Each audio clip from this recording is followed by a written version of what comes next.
Hello student, नमस्ते। कैसे हो और कैसी आपकी तैयारी चल रही है, जरूर आप एक बार कमेंट के माध्यम से बताना। और यहाँ पर अपन पढ़ रहे थे त्रिकोणमिति यानी ट्रिकोनोमेट्री आपकी यहाँ पर चल रही थी। 8.1 एक्सरसाइज है वो आपकी कंप्लीट हो चुकी है। उसके बाद में अपन आगे बढ़ते हैं, एक कदम आगे बढ़ेंगे तो आपकी एक्सरसाइज आगे आने वाली है एक्सरसाइज 8.2।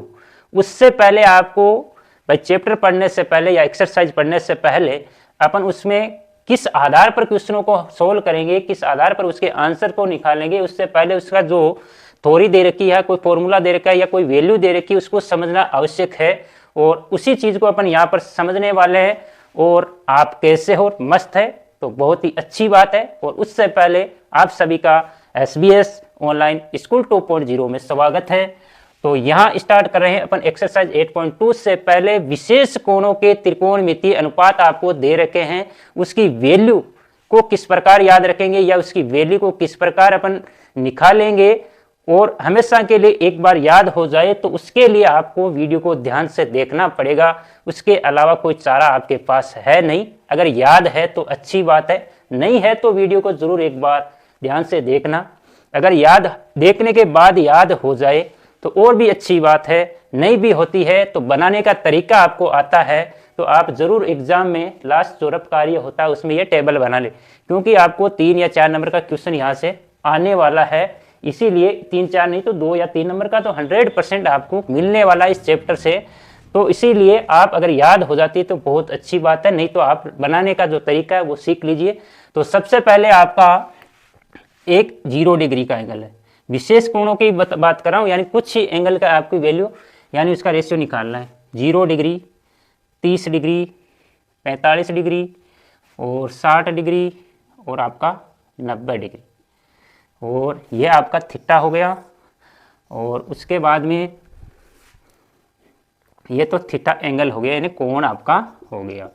उसके बाद में आपको ऐसे लिखना है साइन थीटा, नीचे आपका कोस थीटा, उसके बाद में आपको टेन थीटा, उसके बाद में आपको कोट थीटा, कोट के बाद में आपको सेक थीटा और सेक के बाद में आपको लिख देना है कोसेक थीटा लास्ट वाला। बस इतना काम तो आप कर लोगे तो शाबाश विद्यार्थियों, इतना काम कर लोगे तो इसके आगे का रास्ता मैं खोल देता हूँ कि आपको करना क्या है। कुछ नहीं करना है, थोड़ा सा ध्यान से देखना है और ऐसी लाइन लगा देता हूँ। उसके बाद में आपके त्रिकोणमितीय अनुपात अपन लिखते हैं, यानी इसकी वैल्यू को किस प्रकार याद करने वाले हैं। तो यहाँ पर सबसे पहले आपको क्या करना है, सबसे बड़ा इंपॉर्टेंट काम ये है। तो पहला आपको क्या करना है, 0 में 1/4 ऐड करना है। 1/4 का मतलब होता है पाव। क्या होता है, अगर आम भाषा में बोले तो कितना होगा, पाव। तो 1/4 ऐड यानी प्लस करना है, तो 0 में 1/4 जोड़ेंगे तो 1/4 आएगा। फिर 1/4 में 1/4 जोड़ेंगे तो आपका आएगा 2/4 यानी 1/2। कितना आएगा, 1/2। फिर 1/2 में आप जोड़ोगे 1/4 तो आपका आएगा 4 एलसीएम आया, 2 + 1 यानी 3/4। तो फिर 3/4 लिख दिया। फिर आपने 3/4 में क्या जोड़ा, 1 ऐड कर दिया, 1 प्लस कर दिया तो एलसीएम 4 आएगा। सॉरी 1/4 जोड़ना, 1 नहीं, तो 4 एलसीएम आया, 4/4 इसका मतलब 1 आया। तो यहाँ क्या लिखना है, 1 लिखना है। तो उसके बाद में आपको क्या करना है, इसके बाद में यहाँ पर इसका वर्गमूल लेके यहाँ पर आपको लिखना है। सबका वर्गमूल लेके साइन थीटा वाली लाइन में आपको लिख देना है। कौन सी लाइन में, साइन थीटा वाली लाइन में आपको लिख देना है। तो 0 का वर्गमूल यानी स्क्वायर रूट लेना है। 0 का 0 आएगा, 1/4 का लेंगे, 1/4 का लेंगे तो 1 का 1 आएगा। अलग अलग ले सकते हैं क्योंकि 1/4 को ऐसे तो अंडररूट 1/√, अलग अलग ले लिया। 1 का कितना आएगा 1, 4 का कितना आएगा 2, वर्गमूल आ गया यानी स्क्वायर रूट। तो इसका मतलब इसकी वैल्यू यहाँ कितनी आई, 1/2। फिर 1/2 का लेंगे, 1/2 का वर्गमूल लिया, ऊपर वाले का कितना 1 का 1 आएगा, 2 का फिक्स में आएगा नहीं, कुछ पॉइंटों में आएगा तो इस पर अंडररूट का साइन ही लगा देते हैं, तो 1/√2। फिर 3/4 का क्या आएगा, इसी प्रकार 3 का कोई फिक्स आएगा नहीं तो इस पर √3 रहने देते। 4 का कितना आएगा वर्गमूल यानी स्क्वायर रूट 2 आ जाएगा, 1 का 1 आ जाएगा। ये आपके साइन की वैल्यू होगी। इसकी वैल्यू होगी साइन की। जो इस टेबल में कंफ्यूज है वो सारा कंफ्यूज यहाँ पर आज दूर करने वाले हैं। तो उससे पहले अब क्या करना है आपको, अब आपको करना है इसको उल्टे क्रम में आपको लिख देना है। यानी पहले 1 लिखेंगे, फिर √3/2 लिखेंगे, फिर आप 1/√2 पर आ गए, फिर 1/2 यहाँ आएगा, फिर 0 यहाँ पर आ जाएगा। बस इतना काम करना, उसके अलावा आपको कुछ नहीं करना। साइन और कोस की वैल्यू आपके पास आ गई। अब सबसे बड़ा फेरबदल है, इन दोनों की वैल्यू याद रखो, सबकी वैल्यू याद करो। तो सबसे पहले आपको ये वैल्यू 0 साइन 30 की वैल्यू 1/2, थीटा का मतलब एंगल, अगर यहाँ साइन 0 आएगा तो साइन 0 की वैल्यू 0 आएगी। 30 साइन 30 यानी थीटा की जगह 30 डिग्री रखोगे तो उसकी वैल्यू कितनी आएगी, इसका मान कितना आएगा 1/2। अगर साइन 45 डिग्री है तो उसका मान कितना आएगा 1/√2 आएगा। साइन 60 डिग्री है तो उसका मान √3/2 आएगा। साइन 90 है तो उसका मान 1 आएगा। उसको उल्टे क्रम में लिख दिया तो इसका मतलब साइन 0 डिग्री का 0 है, 1/2 है, 45 का 1/√2 है, 60 का √3/2 है, 90 का 1 है।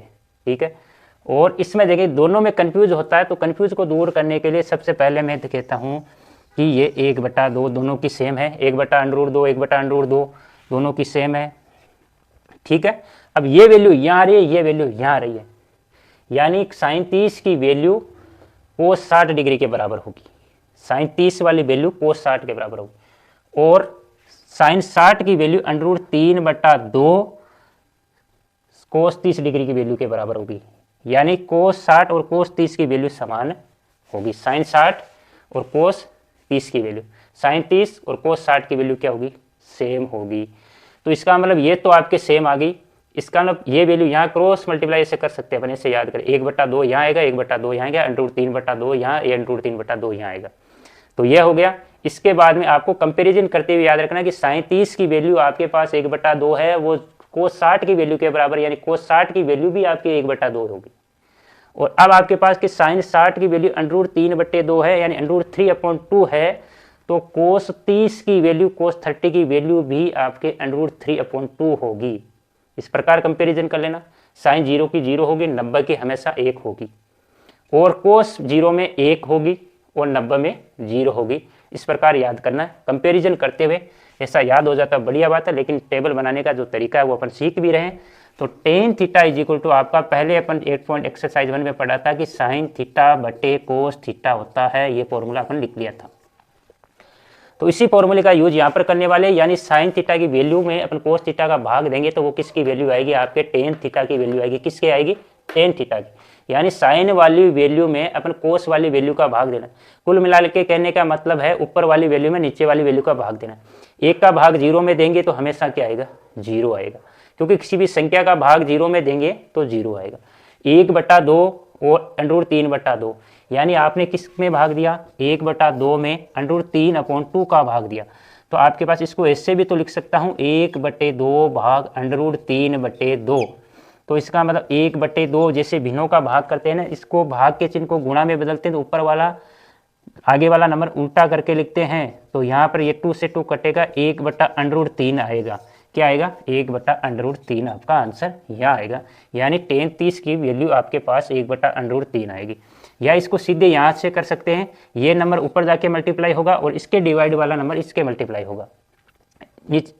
अपॉन में नीचे वाला नंबर ऊपर जाएगा और ये नीचे आके मल्टीप्लाई, यानी कुल मिला के इसको मैं लिख सकता हूँ 1 गुणा 2, 2 ऊपर गया और नीचे √3 पहले से ही है, 2 नीचे आया तो 2 से 2 कटा, 1/√3 आ गया। तो इसी प्रकार इसमें डिवाइड करेंगे तो 1/√2 में 1/√2 में भाग देंगे सेम संख्या में, सेम संख्या का भाग हमेशा सबको पता है एक बार जाता है। और फिर √3/2 में 1/2 का भाग देंगे तो हम क्या आएगा, √3 आएगा। कैसे आएगा, देखो √3/2 अपॉन 1/2, ये 2 ऊपर जाके मल्टीप्लाई होगा, ये 2 नीचे आके मल्टीप्लाई होगा। तो इसका मतलब ऊपर √3 × 2 होगा और नीचे आपका क्या होगा, 2 × 1 होगा, 2 से 2 कटेगा तो इसको लिखेंगे √3, तो इसकी वैल्यू √3। अब बात यहाँ पर यह आती है कि 1 में 0 का भाग देना है, 1/0 का भाग देना है, तब आपका इसको अपन बोलते हैं अनडिफाइंड, यानी अपरिभाषित या इन्फिनिटी। ठीक है, क्योंकि इसकी अभी तक ज्ञात नहीं है कि 0 का किसी भी संख्या में भाग देने पर क्या आएगा। क्योंकि अपन बात करते हैं कि 12/4, 12 में अगर 4 का भाग लगाएंगे तो भाग कितनी बार जाता है, 3 बार। तो आपने यहाँ पर क्या किया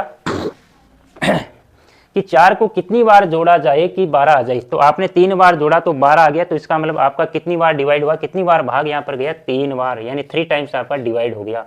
तो अब आपसे मैं एक क्वेश्चन पूछता हूँ कि 12/0, जीरो को कितनी बार ऐड किया जाए कि 12 आ जाए, जिंदगी भर जोड़ लेना, कभी भी 12 नहीं आएगा। इसीलिए यहाँ पर ये अपरिभाषित आ जाता है, यानी इन्फिनिटी। इन्फिनिटी का मतलब होता है अनंत, अपरंपार, कोई जिसका पार नहीं है, तो इसका मतलब इसका मान कभी भी नहीं आएगा। इसको लिए अपन इसको क्या कहते हैं, अपरिभाषित कहते हैं।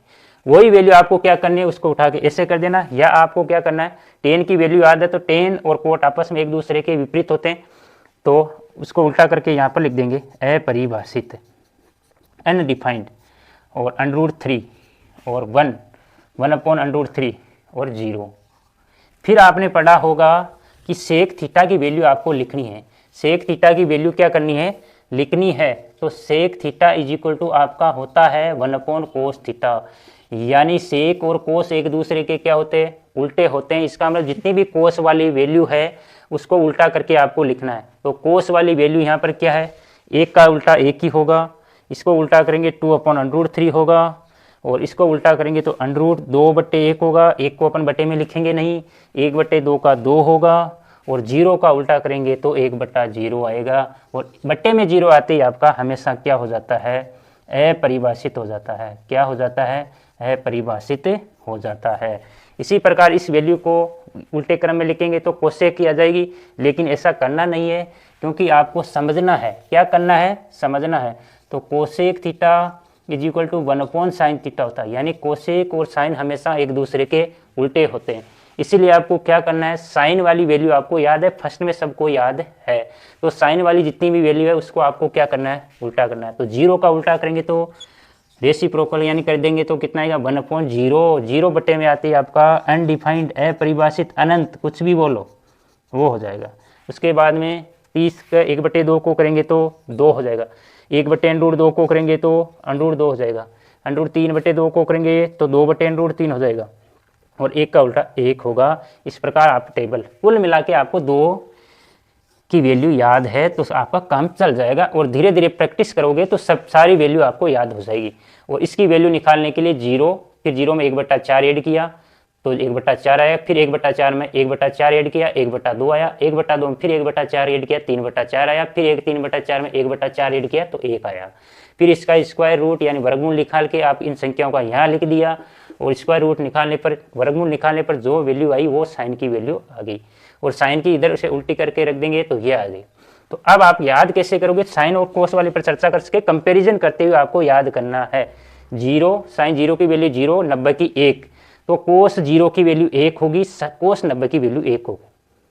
और 45 ये याद रखना है कि साइन और कोस 45 डिग्री 1/√2 1/√2 सेम होती है, और टेन 45 कोट 45 एक सेम होती है, और सेक कोसेक की दोनों की सेम होती है। ये वैल्यू दो की सेम है, ठीक है।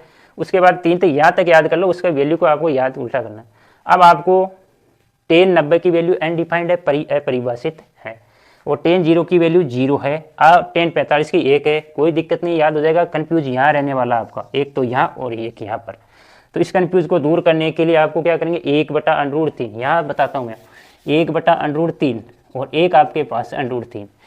अब आप मान लो किसी संख्या है, कोई भी संख्या है, उसको भाग दोगे यानी डिवाइड करोगे तो नंबर क्या आएगा, भाग नंबर छोटा ही आएगा, संख्या तक मान तो छोटा ही आएगा। अगर एक में √3 का भाग देंगे तो छोटा ही आएगा। तो इन दोनों में कौन छोटा है कौन बड़ा है, भाई ये तो √3 है, इसकी वैल्यू 1.73 जो भी है, लेकिन एक में फिर आप √3 का भाग दे रहे हो तो इसका मतलब इससे तो छोटी आएगी, तो इसका मतलब ये वैल्यू छोटी है, और इसका मतलब ये 30 छोटी वैल्यू 30 छोटे कोण की वैल्यू होगी, बड़ी वैल्यू बड़े कोण की वैल्यू होगी। तो इसका मतलब 1/√3 30 डिग्री की होगी, √3 आपके 60 डिग्री की होगी। बाकी आप कोट की वैल्यू चाहिए टेन वाले को उल्टा करना, सेक की चाहिए कोस वाले को उल्टा करना, और कोसेक की चाहिए साइन वाले को उल्टा कर लेना।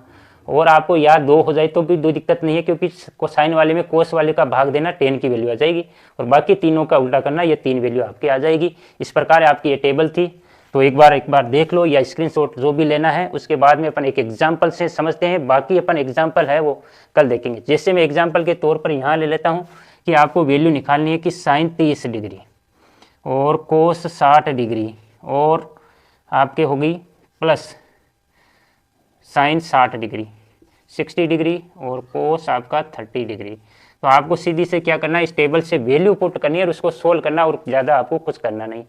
तो इसको करने के लिए मैं यहाँ पर इसको हटा ही देता हूँ। एक बार टेबल आपने देख ही ली तो यहाँ पर आराम से आपको थोड़ा सा साफ दिखे।